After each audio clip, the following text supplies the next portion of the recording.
Hello, and welcome into the Fantasy Football Fanatics podcast. I'm your host, JP, joined as always by co-host Elijah here. And how are you doing today? I'm doing pretty good, JP. I had a pretty relaxing day. How about you? I'm kind of terrified. Have you heard about these murder hornets? A murder? Oh, wait, I have actually. Yeah, that is terrifying. They came over from Japan, somewhere in Asia, but I heard in Japan they kill 50 people a year. Like, that's scary, man. I hope they don't get to us. You I, ready to I, I talk some it, football? they say that it's already here, but yeah, let's move on to the segment here. Oh, yeah. Yeah, we're going to be talking about our consensus top 12 running backs here. Mhm. And of course, kicking it off here is going to be Christian McCaffrey. No Yeah. surprise here. Finished number one last year, and he was far and away better than any other running back last year. When I actually looked at his stats, and I was like, okay, what can I do to maybe make him the second best running back? And even I think he was 120 points higher than the second best running back. I'm like, there's no way he's going to decrease that much. But he, I think the offense is going to be better than it was last year. I still think they're going to have to pass the ball a lot because even though they went all defense in this draft, I still think their defense is not going to be very good. But he's the centerpiece of his offense.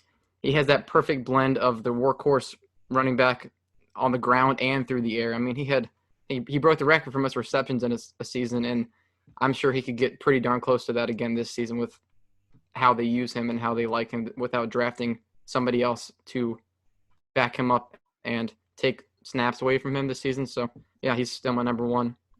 Yeah, I mean, the only thing I can add to that is that they didn't bolster their backfield at all. And Teddy Bridgewater as an incoming new passer for whatever scheme they're going to use. You're going to rely on the running backs a lot if you can, and having that viable pass catching running back there. But yeah, I mean, number one, he I think he's led receptions 2 years in a row, I think you're right. I believe, for running backs, and it's just crazy what he can do as has had an injury and then still been the workhorse with pass catching, which is exactly what you said. So yeah. Yeah, and it's crazy because there were some games last season where he played 100% of snaps, which is very rare. And so some people were speculating they might draft somebody, as a change of pace to relieve the load a bit from him, but they didn't. They could still do it with the running backs they have, so he's not playing 100%, maybe like in the 90s. Yeah. But yeah, I don't think he's gonna drop off too much in production, honestly. Nope, I don't either. All right, moving on to Saquon Barkley. We have number two, and last year he had the high ankle sprain, and from what I saw, it seemed like it really hampered his performance throughout the year. He just didn't look quite the same on the ground. There was one game where he had 1 yard rushing, and I was just looking at the stats, and I was like, oh, I remember that, and it's not Saquon Barkley, but he's just a phenomenal pass catcher and runner. He's got that perfect blend, and their offensive line has improved. They went offensive tackle in the first round there with Andrew Thomas. And I think out of any running back that we're going to talk about today, I think he has the best chance to unseat Christian McCaffrey if anybody were to do it. Yeah, I mean, I can say for as a Saquon Barkley fan, thank goodness they drafted an offensive lineman. I want to see him do well, so that was a nice thing to see during the draft. And yeah, I mean, you mentioned with Christian McCaffrey and him being the perfect blend of pass catching and workhorse, being durable enough. I mean, he had that injury, but I mean, he comes back, and I don't think it's really going to impact him. And again, when you're seeing like the most productive fantasy option for a running back, you're thinking, one, is there a committee? No. Two, offensive line, is it slightly improved, or can they work behind it, or are they talented enough to not even need the offensive line like his rookie year? And then so you get him there, and then just needing defense. How good is their defense? Are they gonna have a good defense where they're gonna run the ball after? Are they gonna after they're up, or are they gonna have bad defense? They're gonna have to pass more. So defenses for Either way, both, he's fine. yeah, defenses for both these top two not gonna be the best, and you're gonna see a lot of running from them. Yeah, which is it's so great having these guys that are great pass catchers and workhorses because if they're ahead, great. They're going to pound the ball with him. If they're behind, they're going to catch passes. Yeah, The exactly. only concern I have with him is that Eli Manning, he dumped the ball off a lot more than Daniel Jones, but I don't. I think Daniel Jones will want to use Saquon Barkley. Yeah, I don't. I mean, I don't see a really change in the quarterbacks. I mean, he's a weapon. Why wouldn't you want to use him? Yeah, agreed. All right, well, moving on to our consensus number 3, we have Ezekiel Elliott. And what I thought was very interesting about Ezekiel Elliott is he didn't give a ton of huge boom games, but he only had less than 13 points in PPR leagues once. Only one time he had less than 13 points, because less than 13 points, that hurts you. If you get at least 13 points or more, he's helping your team win. And he's just always been very consistent. He's the workhorse on the ground. Uh, in 2018, we saw him catch more passes than this past season, but they're transitioning a little more into a pass-first offense, it seems. The only thing I'm worried about is, the pass catching work, since they have these 3 great receiving options. He's not going to get quite as much as Saquon and Christian McCaffrey and Alvin Kamara, but he makes up for it on the ground for sure. Yeah, and who's their secondary running back? Tony Pollard. Yeah. Uh, I mean, he was doing decent behind whenever he was put in, but I don't see him really impacting his play. But again, it's you have 3 amazing wide receivers now, and the only thing I can see is that they're going to really rely on that passing, even because their defense is not going to be great. And I still think even being the main running back and how much they use him behind that great offensive line, with even if he had a limited amount of runs compared to last year, he's still going to make the most of it.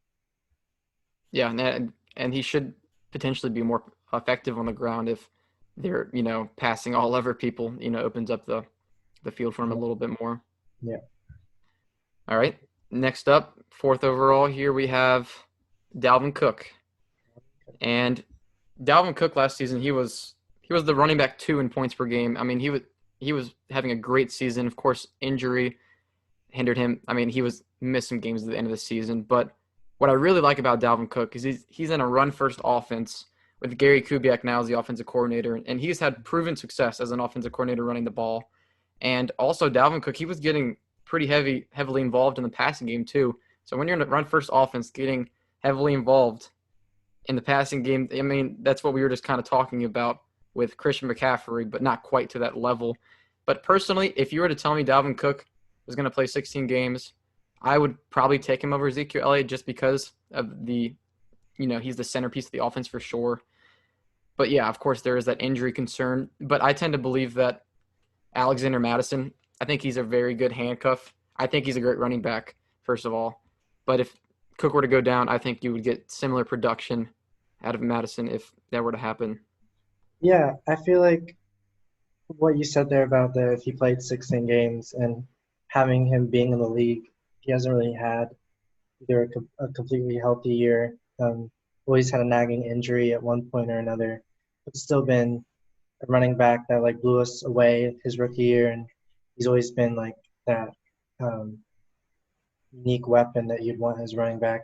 And I'd say they drafted a wide receiver, but I really feel that he did catch a lot of passes. I really feel like if he stays healthy, that I think his pass catching is actually going to go up because they're going to want to have time with Justin Jefferson going into the system. And yeah, and I don't think Jefferson's going to have as many targets, quite as many as Stephon Diggs had. So I think that benefits Dalvin Cook. Yeah, and so if you thought he was relied on before with passing, I think that'll just go up. Yeah, I really like him this season. Honestly, like we said, the only concern I have is the injury. I mean, when he's on the field, I feel confident that he's going to put up great numbers. Yeah. Yeah. All right, 5th overall, we have Alvin Kamara. And he is somebody that I actually really like. I actually had him 3rd, surprisingly, in my rankings. And last year he was 8th in points per game. That was despite just having 6 touchdowns last year. And the year before he had 18. So going from 8 to 6, that was a pretty big drop. But he missed a couple games from the high ankle sprain. But he only had 2 touchdowns weeks 1 through 15. Yeah. That's what I found was crazy. That's not going to happen again.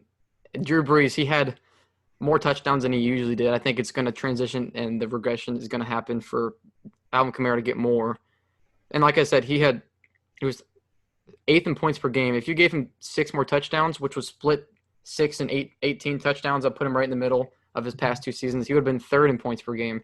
And that was with him being hindered with that ankle sprain, just like Barkley. And from what I saw, seeing Barkley and Kamara coming back from that ankle sprain, I think they both came back from it a little bit too quickly. Yeah. And I think both of them only looked like they were playing at 80% when they did come back from that. So I don't think that's going to hinder him in the future.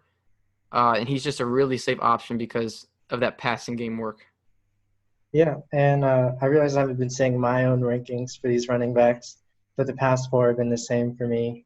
But with Alvin Kamara, he was number 6 for me. And I mean, again, with these top people, I mean, I've always thought highly of Alvin Kamara, and I think he could go either way. But just ranking on injury and maybe, I don't think that's really going to affect him. But how adding Emmanuel Sanders is going to work, he easily fits in that. But I mean, number 6, I think, is a good spot for him personally. I agree with what you said about 2 touchdowns. He's definitely going to get more than that. And I think actually, now that I've said that he has an extra wide receiver, we had talked before how having that passing game be there more can help him. So maybe it's going to help him more having the Saints actually have a wide receiver too for the first time in their lives. Yeah, I think it might help him be more effective on the ground because of that. Yeah, but I think he's going to have a great season. Yeah, he's somebody I'm personally targeting. Moving on to number 6, we have Derrick Henry. And, of course, Derrick Henry, he's just a beast on the ground. And he's the centerpiece of that offense, which is what you want in your running back, right?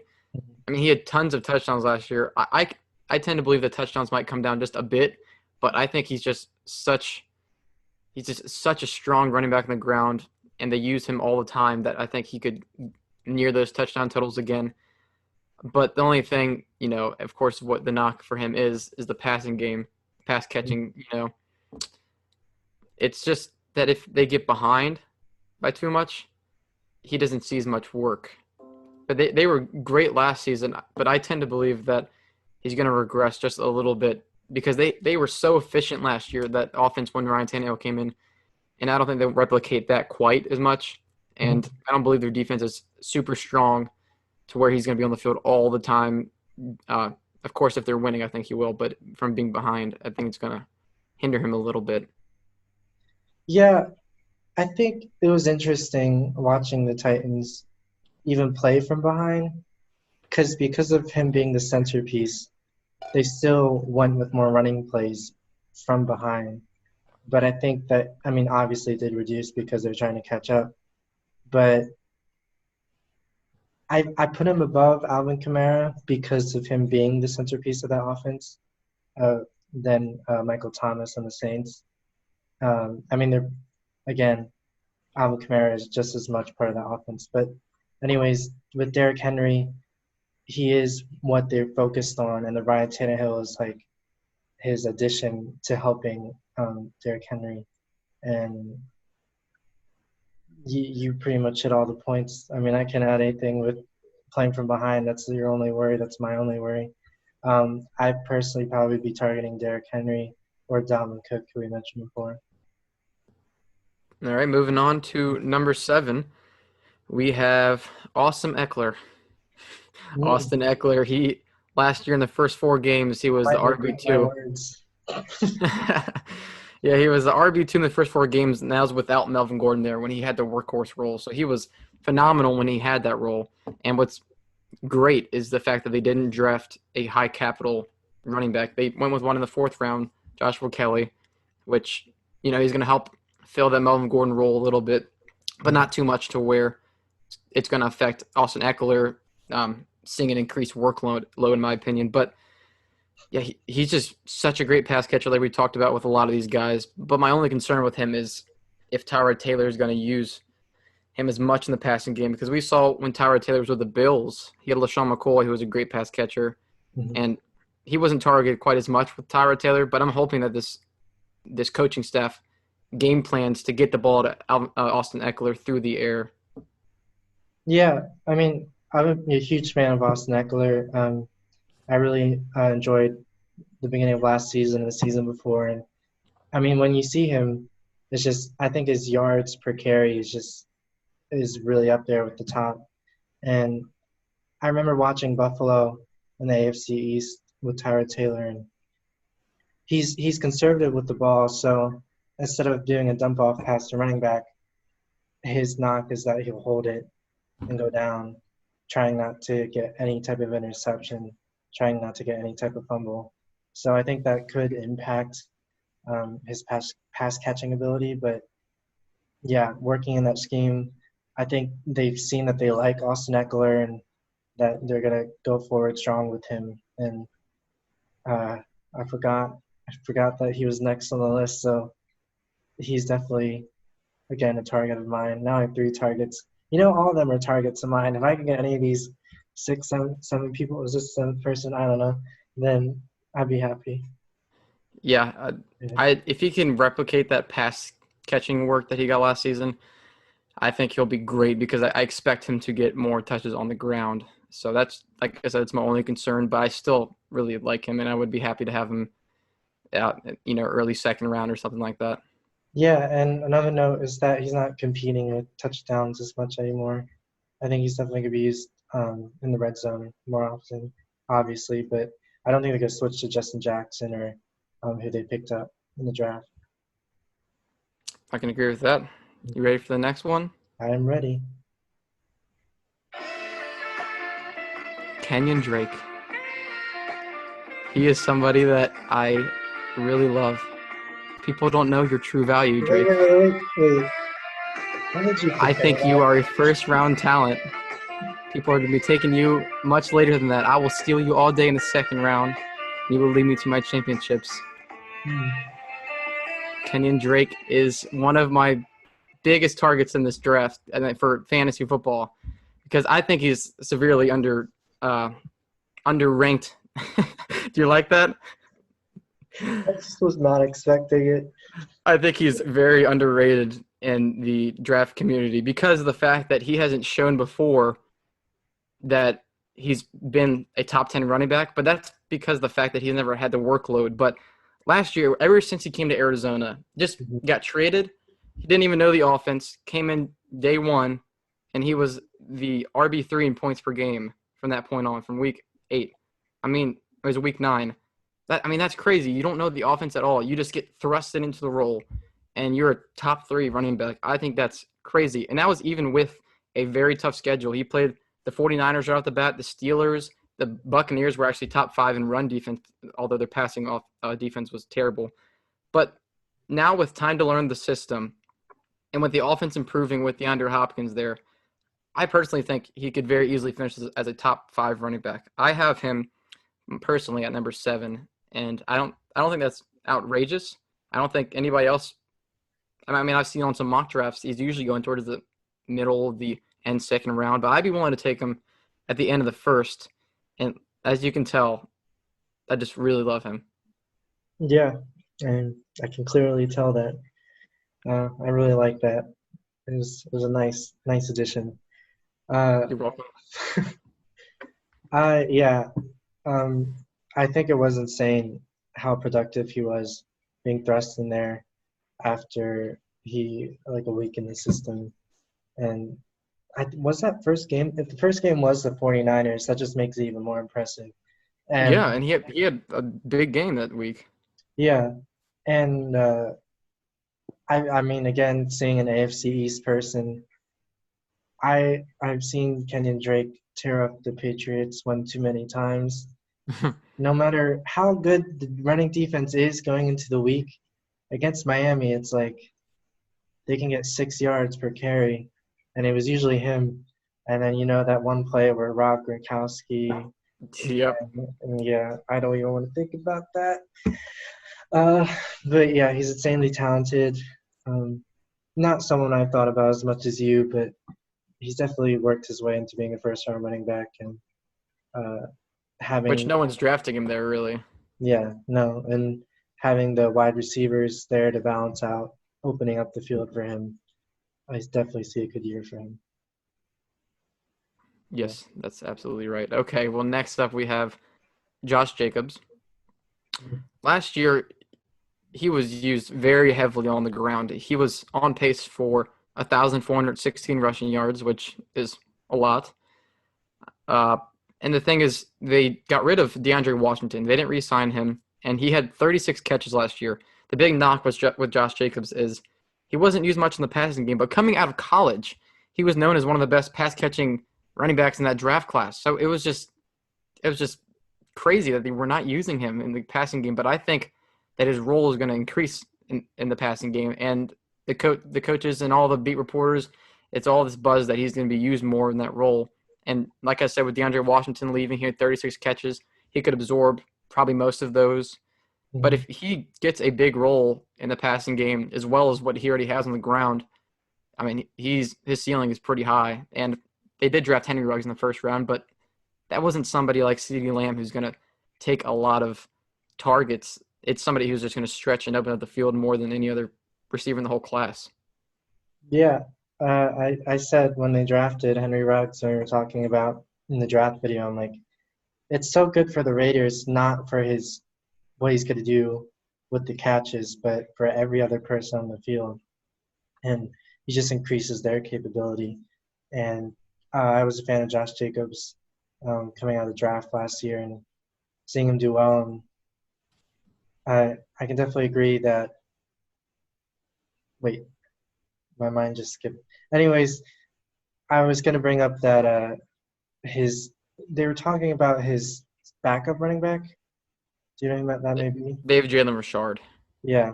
And I heard that maybe they'd be trying to incorporate him more, but I don't think that's too much to worry about. And I know I just skipped my train of thought as I was talking about something else. But going back, he's been productive. I think he definitely should be used more in the passing game. And I think he got a good amount of touchdowns as a rookie running back. And again, another running back we see that's just going to have his ceiling lifted for him the next year. And I think it's beneficial for your team if you have a running back that you're using in the passing and the running game because you don't know what they're going to do when they're on the field. You don't know if they're going to run it or pass the ball. If you see Jalen Richard's in there, it's like, oh, there's a very high chance they're going to pass the ball because that's what he's known for. Yeah. So I just think that gives them an advantage, and I hope they use that to their advantage. And he has the looks of a workhorse running back, and I pray that it comes true. Yeah, I hope Gruden makes him into that type 1 running back we've talked about before. And yeah, Gruden likes running the ball too, so that definitely helps. Yeah. All right, moving on to our 10th consensus running back, we have Miles Sanders. Mm-hmm. And last year, he did not start out as the starting running back on the team. It was Jordan Howard, but it appeared from week 11 on, if you look at his snap count, that's when he became the starter. And from that point on, he was the 6th best running back in points per game, which that's pretty darn good. And the only concern I have with him is that – actually, I have 2 concerns, right? His coach, Doug Peterson, he has a history of using a running back by committee. And secondly, all the receiving options were hurt last year, so he was used more so in the passing game. I think he's a great pass-catching running back, but I think that increased his target share a little bit because of that. But it's great because they didn't draft another running back. He's like, it appears right now that he's the clear starter on the team. Maybe Boston Scott takes some snaps. But yeah, I think he has high ceiling here. I mean, as we saw last year, he finished very strong. But he comes with a little bit of risk. Yeah, he was a waiver wire pickup of mine last year in fantasy, which paid off towards the end of the season. And I really liked when they signed Justin Howard and then added him in the draft because it seemed like they're going to do Jordan Howard? Jordan Howard, yeah, Justin Jordan. But they were going to do a bruiser running back with a pass catching with Miles Sanders. But then it turned into more, how you said, one and then the other. But like, yeah, they didn't draft a wide receiver running back. except one.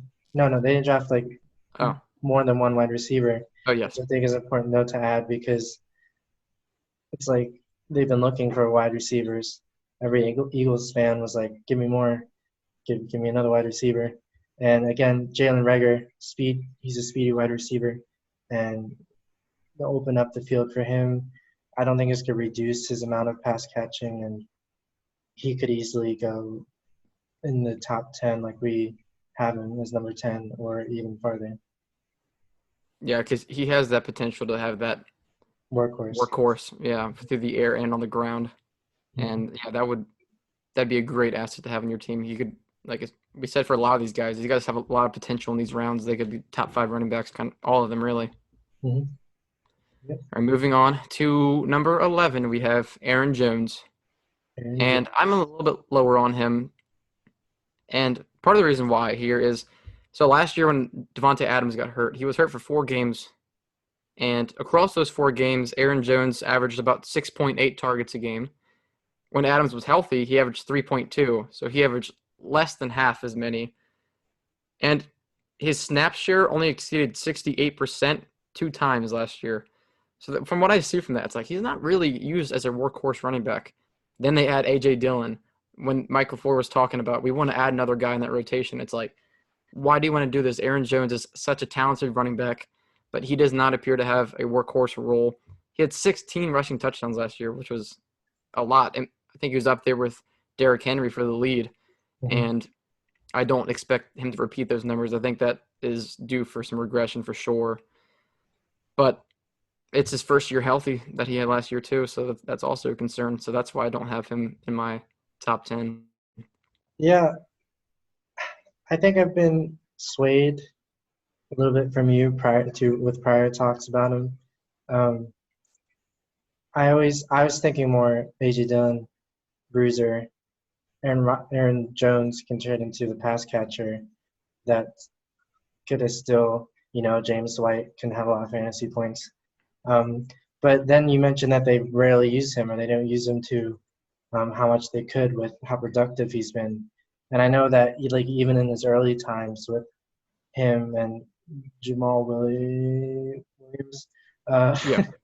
yeah, I remember that I would see this guy, he'd be used what, 20 snaps a game maybe, and he'd be productive every time. And you'd be like wondering why are they like they never used him more than just a little bit, even though he's productive with it every time. And it's just so confusing when that happens. And it seems like he hasn't gotten out of that hole where he's productive when he has it, but they still want to change it to a committee. And that could be because of the younger head coach and wanting to fit more of that committee style. And then hopefully for them, they build wide receivers next year. But it's baffling, but I think he can still be productive because when he gets the ball, I mean, he's good with it. Yeah, I think he's a great running back. I think Jamal Williams is a good running back. I think Aaron Jones should be used more, and he has very good pass catching chops, really. He should be used in that role more. Hopefully he will be now, but it's a little bit encouraging that they did not draft a receiver for that possibility. But I just think he is a very risky option, to be honest. I mean, when you watch the games, it's like I'm getting frustrated. I had him on my team last year. I'm like, why is he not on the field? Jamal Williams is like on this whole drive. So that's just a little frustrating. You just want somebody to be a workhorse, and they're not. The reason why I still have him in my top, like we have him in our top 12, I think, is just because he's efficient. He's a great running back. We do believe in the talent. Yeah, I think efficient's a good word. And I think once we hit him, you get to those running backs that aren't going to be the main running back. I mean, there's one more I know after, but one or two more. But it's going to get into more split committees and defenses that also could be greater or worse, and offensive lines that may be lacking. But yeah, Yeah. All right, well, we move on to our number 12 running back. We have Joe Mixon, and he's somebody that I really like. Before the bye week last season, he was not very good. He wasn't even used heavily, and that was what was the most shocking, really. But after the bye week, from that point on, he averaged 102 rushing yards per game. They were using him a lot. 102 rushing yards per game, he would have led the league in rushing yards, and that's a lot of yards, really. And the concern with him, though, is he is not used as much in the passing game. He's shown that he can do it, like we just talked about with Aaron Jones, but they just haven't used him as much. But I'm encouraged that Joe Burrow's there because he used Clyde Edwards-Helaire a lot in the passing game. Of course, it could come down to coaching staff, but we saw that he likes to do that. And he's going to improve the offense too, Joe Burrow. And not to mention that their first-round pick from 2019, Jonah Williams, he was hurt this past season. He's going to be coming back. Their offensive line could be improved. But I personally really like Joe Mixon. If he gets more passing game work, he's going to be a really good option. Yeah, hopefully with that bolstered offensive line, they use him more. And Jermaine Mixon, as I like to refer to him, they would always use Giovanni Bernard. Giovanni Bernard, and I know that watching them, they like to split that more often than you would think. With when you see Mixon's fantasy numbers from the past years, you wouldn't expect to see them split as much as they do. But hopefully, again, I think he gets put into that efficient when he has the ball and like, why don't you use him more type running back? And yeah, hopefully Joe Burrow gives him the attention that he deserves, and that offense really opens up. And again, hopefully it can open up, and maybe the Bengals. I mean, I want to be a fan for all teams. Maybe they can hold a lead every once in a while, so that they can run the ball more. But yeah. Yeah, hopefully with the improved offense. But the thing was with Joe Mixon, I think that after the bye week, I think that's a better indicator of how he's going to be used, I tend to think. But he was used a ton on the ground. He had 30 carries one of these games after the bye. And I think that they're going to use him much more on the ground through the season. And I think Giovanni Bernard's more so going to be taking snaps as the pass-catching guy. But I still think Mixon's going to catch passes. But hopefully they just establish him as the workhorse. It just depends on if the coach wants to go, more committee or not. But also the coach comes from the Sean McVay, tree. And McVay, we saw with Tiger Gurley, he used him as a workhorse. So if Mixon in that same scheme could potentially, be that workhorse. Yeah, and I was going to say that, again, they have the offense capable of stretching that field for him too. That was going to be the only other thing I was going to add. Yes, and one more thing to mention for Joe Mixon is there's a potential actually for a holdout. There's been whispers that he could hold out because of the contract situation. I think he might have 1 year left on his deal. But yeah, let's hope that doesn't happen. Yeah, I didn't hear about that. And again, hopefully it doesn't happen either. Yeah, all right. Well, thank you all for listening in. You guys can subscribe to us on YouTube at the FF Fanatics. You can subscribe to us or follow us. Not subscribe, follow us on Twitter and Instagram at the FF Fanatics 11. And if you don't, I might start breeding these murder hornets and we might have to hunt you down. He's entirely kidding. Yes, I am. Thank you all very much. You guys have a great rest of your week. Yeah, thank you.